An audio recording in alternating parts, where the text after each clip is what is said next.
எனக்கு மிகவும் பிரியமான நண்பு சகோதர சகோதரிகளே, ஒவ்வொரு நாள் காலையிலும் உங்களை பார்ப்பது அதிக மகிழ்ச்சி அடைகிறேன். உங்களுடைய மேலான ஆதரவுக்காக என் கர்த்தரை துதிக்கிறேன், ஸ்தோத்தரிக்கிறேன். நீங்கள் என்னையும் ஊழியத்தையும் அதிகமாக நேசிக்கிற தயவுக்காக என் கர்த்தரை ஸ்தோத்தரிக்கிறேன். கர்த்தர் உங்களை நிறைவாய் ஆசீர்வதித்து கனப்படுத்துவாராக. கர்த்தர் நாளை நமக்கு ஆசீர்வதித்து தரும்படிக்கு கர்த்தர் நமக்கு கொடுத்திருக்கிற உன்னதமான வாக்குத்தத்தம் வார்த்தை என்ன என்று பார்ப்போம். அது எபேசியர் 5வது அதிகாரம் 6வது வசனம் சொல்லுகிறது, ஒருவனும் உங்களை வீண் வார்த்தைகளினாலே மோசம் போகாதபடிக்கு எச்சரிக்கையாயிருங்கள். ஒருவனும் உங்களை வீண் வார்த்தைகளினால் மோசம் போகாதபடிக்கு எச்சரிக்கையாயிருங்கள்.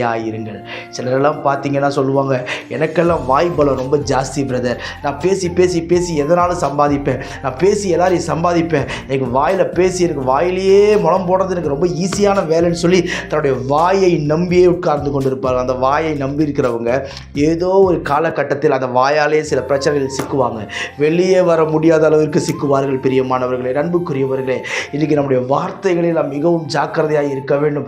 வீணான வார்த்தைகள், வீணான பேச்சுக்கள், வீணான கேலி.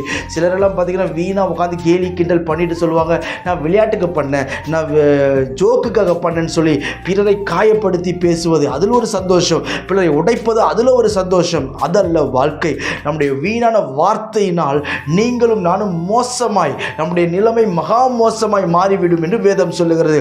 மோசம் போகாதபடிக்கு நீங்கள் நானும் எச்சரிக்கையாக இருக்க வேண்டும். வார்த்தையில் ரொம்ப கேர்ஃபுல்லாக இருக்கணும். வேலை ஸ்தலத்தில் பேசும்போது மிகவும் ஜாக்கிரதையாக இருக்க வேண்டும். வேதம் சொல்லுகிறது, பேசாதிருந்தால் மூடனும் ஞானவான் எனப்படுவான் என்று சொல்லி. நீங்கள் உங்கள் வார்த்தைகளை எவ்வளவு சுருக்கமாய் பேசுகிறீர்களோ அந்த அளவிற்கு நீங்கள் கனத்தையும் மதிப்பையும் மகிமையும் அடைவீர்கள் என்பதில் எந்த ஒரு சந்தேகமே இல்லை. பிரியமானவர்களே, இந்த வார்த்தை குறித்து வேதம் என்ன சொல்லுகிறது, கர்த்தர் ஏன் இப்படி சொன்னார் என்று சொல்லி வேதம் சொல்லுகிறது. மத்தேயு 12வது அதிகாரம் 36வது வசனம் சொல்லுகிறது, மனுஷர் பேசும் வீணான வார்த்தைகள் யாவையும் குறித்து நியாய தீர்ப்பு நாளிலே கணக்கு ஒப்புவிக்க வேண்டும் என்று உங்களுக்கு சொல்லுகிறேன் என்று இயேசு தம்முடைய வாயை திறந்து சொன்னார். பிரியமானவர்களே, இந்த வார்த்தை சொன்னது யார்?